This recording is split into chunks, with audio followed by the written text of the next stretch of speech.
comes a time in every life when human strength runs out, when the plans we made fall apart, when the prayers we've prayed seem unanswered, when the weight we're carrying becomes too heavy, and the tears we've hidden finally fall.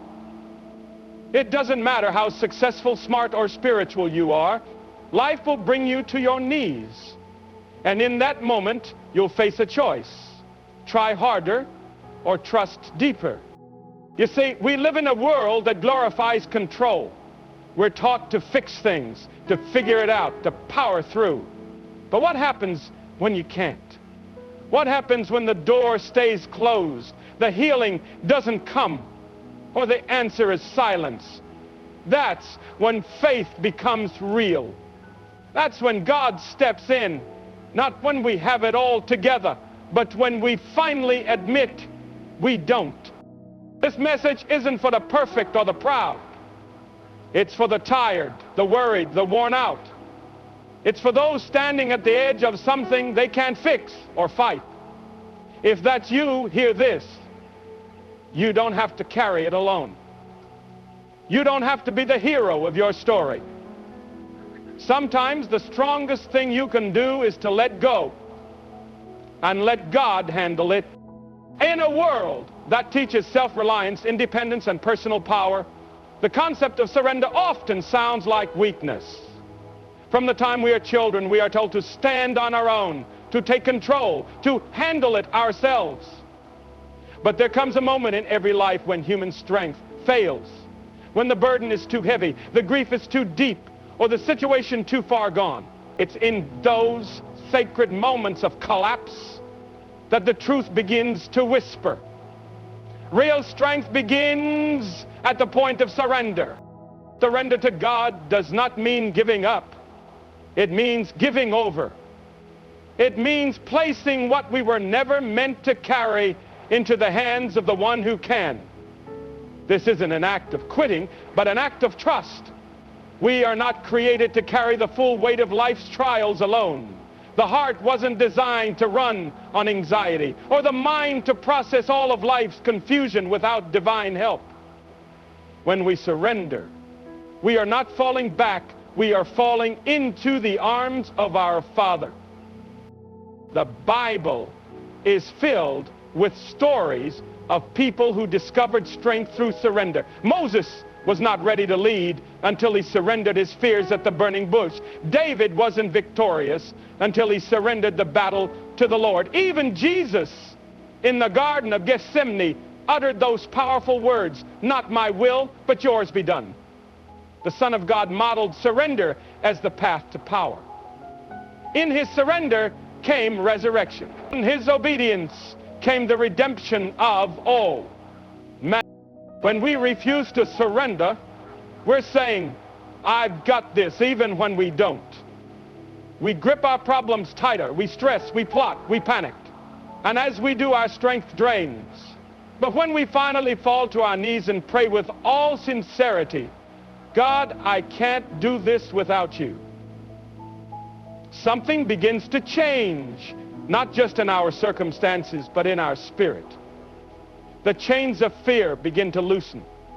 The burden begins to shift. A peace that passes all understanding starts to flow, and that peace is not the result of everything being fixed.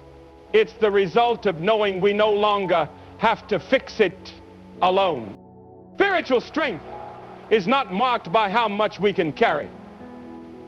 It's marked by how quickly we hand it over to God. The strongest people are not those who stand tall in their own power, but those who kneel often in surrender. Their courage comes not from their own will, but from the will of God operating through a yielded vessel. This kind of surrender doesn't mean life will suddenly become easy. The storm might not end, the diagnosis might not change, the conflict might still rage, but the heart is anchored. When we hand over our struggles to God, we are inviting His strength into our weakness, His wisdom into our confusion, His peace into our chaos. And the great mystery of faith is that when we let go, we don't lose control, we gain a stronger hand guiding us through the fire. Every person carries something. Some carry guilt from past mistakes. Others bear the weight of broken relationship, financial pressure, chronic illness, or deep emotional wounds. Life has a way of placing loads on our backs that seem far too heavy to carry. And when the burden grows unbearable, the heart begins to question, where is God in all of this? But faith does not deny the burden. It looks at it honestly and still declares, my God is bigger than this. God never promised a life without trouble. In fact, Jesus said, in this world you will have trouble. But he also said, take heart, I have overcome the world. The promise is not the absence of burden, but the presence of a God who is greater than anything we face. When we feel overwhelmed, we must remember that our situation is never beyond his reach, never too complex for his wisdom, never too heavy for his strength. Our burdens may surprise us, but they don't surprise God. He sees the weight long before we ever feel it. He knows the depth of our pain, even when we can't express it. And he stands ready not to criticize our weakness, but to shoulder our burden. The Psalms declare, cast your burden on the Lord, and he will sustain you. That is not poetry. It is a lifeline. It means that what we cannot handle, he can. What we cannot fix, he can redeem. What we cannot explain, he can work together for good. Sometimes we try to measure God by the size of our problems. We think this is too big or this is too far gone. But it is never the size of the burden that defines the outcome. It is the size of our God. He created the stars with a word. He calmed the storm with a command. He raised the dead with a touch. The same God who spoke the universe into existence is not overwhelmed by the weight you carry today. What crushes you does not crush him. What confuses you does not confuse him. What drains you does not drain him. We often carry our burdens alone because we believe no one else would understand or no one else could possibly help. But God is not just a distant deity. He is a present help in time of trouble. He invites us not to hide our burdens, but to bring them to him. There is no fear too dark, no shame too deep, no problem too tangled for him to unravel. Our part is not to solve every issue, but to trust him with it. When we bring our burdens to God, we are not burdening him. We are honoring him. We are acknowledging that he is Lord not just over our victories, but over our valleys as well. Faith means refusing to let our burdens have the final word. It means believing that no matter how heavy the load, there is a God whose strength knows no limits, whose power is never depleted, and whose love will not let us collapse under the weight we carry. Faith is often misunderstood as just believing that God exists or hoping that he will act, but real faith is deeper. It's not merely believing God can do something. It's trusting him enough to let go. It's releasing control, surrendering outcomes, and placing our entire situation, our pain, plans, future, and fears into the hands of the one who sees the whole picture. Letting go doesn't mean giving up. It means we stop trying to force things into place and start allowing God to work according to his wisdom, not ours. We live in a world that values control. From early on, we're told to take charge of our lives, make our own path, and fix our own problems. But there comes a point when all the striving, planning, and pushing isn't enough. That's when God calls us to trust. Not passively, but actively. Active trust means taking our hands off the steering wheel and letting him drive even when the road is unclear, the storm is raging, and the destination looks uncertain. It means saying, Lord, I trust you more than I trust my own understanding. Letting go is rarely easy. It's terrifying to give up control, especially when the stakes are high. Our family, our health, our finances, our future. But faith requires release. Abraham had to let go of his homeland without knowing where he was going. Moses had to let go of his speech insecurity to speak for God before Pharaoh. Peter had to let go of the safety of the boat to walk on water. In every case, the miracle didn't happen until after the release. The breakthrough came after the surrender. That is the nature of faith. Faith that doesn't let go is still tethered to human limits. When we cling to our own understanding, we anchor ourselves to the finite. But when we let go, we connect with the infinite. We step beyond what we can do and allow God to do what only He can. This shift doesn't always produce instant results. Sometimes the answer is slow, sometimes is different than expected. But the peace that comes with letting go is immediate. It's not the peace of resolution. It's the peace of relinquishment. Letting go is not careless abandonment. It's not pretending the problem doesn't exist. It's bringing the full weight of the situation to God and then leaving it there. It's refusing to take it back in worry and fear. It's praying, "Your will be done," and meaning it, even if His will leads through a different door, a longer path, or an unexpected answer. Faith trusts not only in God's power, but also in His purpose and His timing. And this kind of faith doesn't always come easily. It's forged in prayer, in the fire of trials, and in moments of wrestling with doubt. But every time we let go, our faith grows stronger. Every time we release control, we make room for God to move. Every time we surrender the outcome, we open the door for peace to enter. Peace is something the world is always searching for but rarely finds. People chase it through possessions, relationships, achievements, or self-help philosophies, yet it always seems just out of reach. That because peace is not a product of perfect circumstances, it's the result of deep, unwavering trust in God. It doesn't come when every question is answered or every wound is healed. It comes when the heart chooses to trust the one who holds all things together, even when life feels like it's falling apart. Trust is the soil in which peace grows. Without it, our minds race, our emotions spiral, and fear takes over.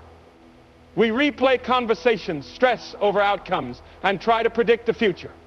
But when we trust God, truly trust Him, we experience a calm that doesn't come from understanding everything, but from knowing that He understands it all. We stop trying to control what we can't, and we rest in the arms of the one who can. The world's version of peace is fragile. It depends on favorable conditions, on everything going right. But the peace God offers is not rooted in circumstances. It's rooted in His character. It's the peace that allowed Daniel to sleep in a den of lions, that steadied Paul while he was in chains, and that kept Jesus silent in front of his accusers. It is not the absence of trouble, but the presence of trust.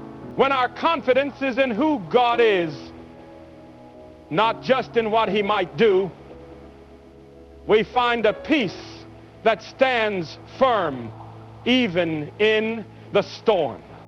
Trusting God doesn't mean we stop feeling pain or stop asking questions. It means we stop being owned by our fears. It means we acknowledge the uncertainty but refuse to let it steal our stability. The book of Isaiah says, "You will keep in perfect peace those whose minds are stayed on you because they trust in you." That word "stayed" suggests a mind that is anchored, locked in, unwavering. Trust fixes our focus not on what's happening around us, but on the God who remains unshaken. Too often, we seek peace first. God, give me peace and then I'll trust you. But faith works the other way around. God, I choose to trust you. and I believe your peace will follow. It is an act of the will, a daily decision, sometimes an hourly one. Says, Lord, I don't know how this ends, but I know you are good. I don't understand what you're doing, but I believe you are in control. That kind of trust opens the floodgates for peace to settle the soul. Peace doesn't require answers. It requires surrender. It is the deep breath of the heart that has stopped striving. It is the stillness that comes when we lay down the weight we were never meant to carry. When trust is present, peace is not far behind. When we release the future into God's hands, we begin to experience the still waters He promises to lead us beside. One of the greatest challenges of faith is waiting on God. In a world of instant results and immediate gratification, we struggle with divine timing. We pray and expect quick answers. We hope and want fast results.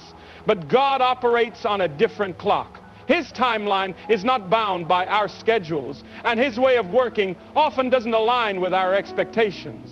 Yet, time and again, Scripture reveals that His timing is perfect, and His ways are higher than ours. There are moments in life when silence feels unbearable.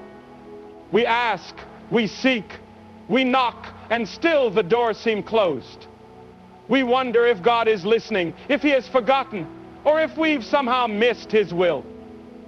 But what we perceive as delay is not divine neglect. It is often divine preparation. God is never in a hurry, and He is never late. Every moment of waiting has a purpose, even when we can't. While we wait, He works.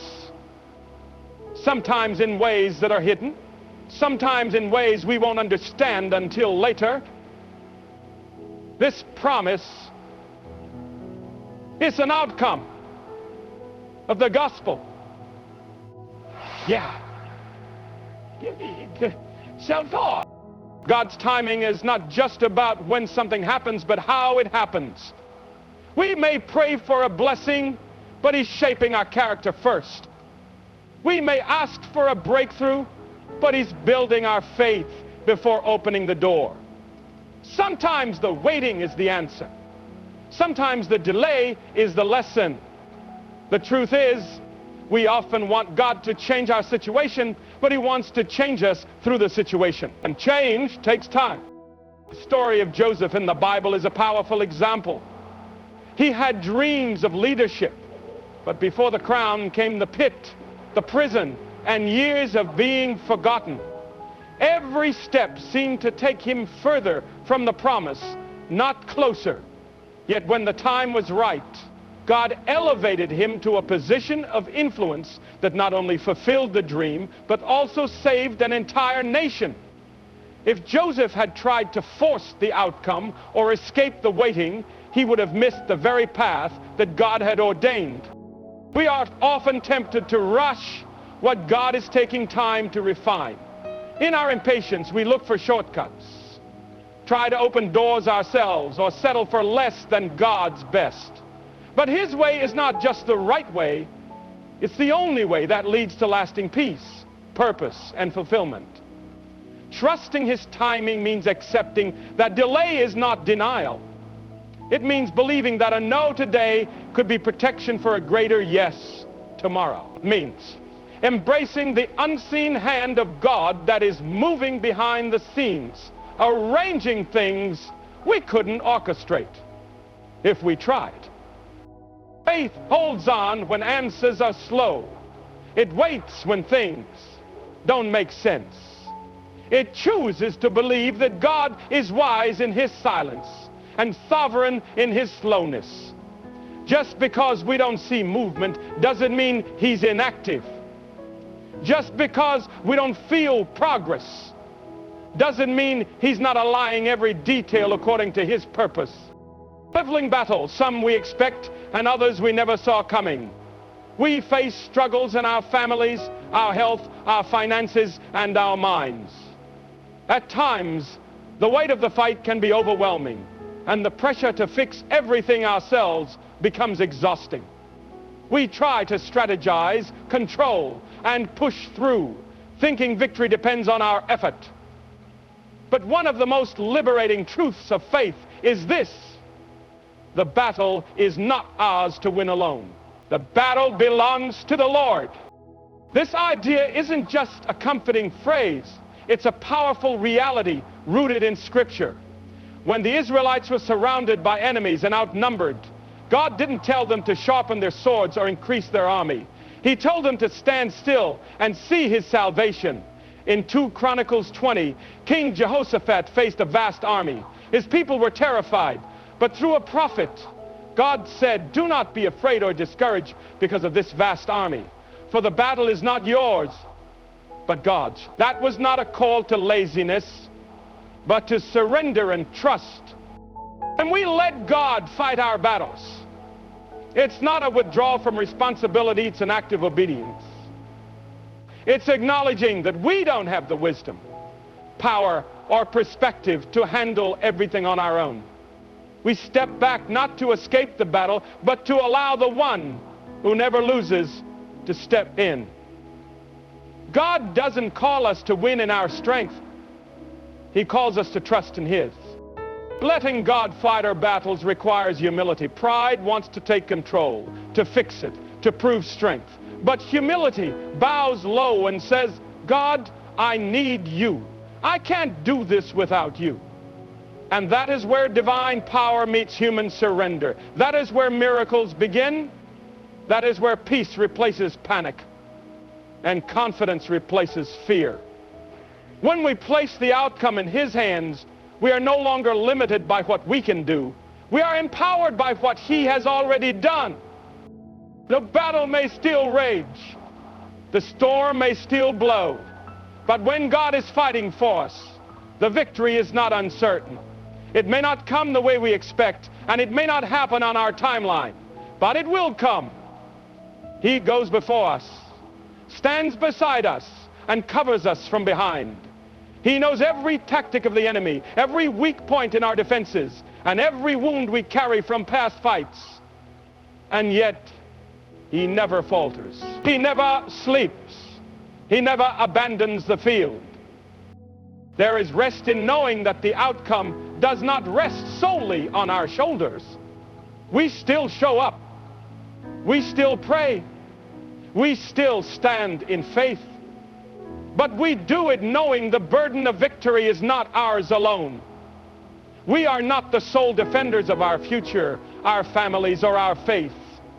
God himself steps onto the battlefield and declares that the fight is his to win. We've walked through the valleys of surrender, climbed the peaks of trust, and stood on the battlefield where God himself takes charge. We've seen that real strength doesn't come from striving, it comes from releasing. We've been reminded that God is bigger than our burdens, wiser than our timing, and stronger than any force that rises against us. Letting go is not weakness, it's worship. Trusting God is not passive, it's powerful. And giving the battle to him is not giving up, it's stepping into victory. The only way it was ever meant to come. So whether you're standing at the edge of a decision, weighed down by something you can't carry, or stuck in a season that seems silent, remember this: you are not alone, and you are not forgotten. The one who formed the stars, calmed the seas, and conquered the grave is still in control. Let him handle it. Let him lead. Let him strengthen your faith. One surrendered moment at a time. May your faith rise as you released what was never yours to carry. May peace fill the places where fear once lived. And may you walk forward not in your own strength, but in the mighty strength of the one who goes before you. Thank you for listening. Thank you for trusting. And may God bless you on the journey ahead. Stay strong, stay faithful, and let God handle it.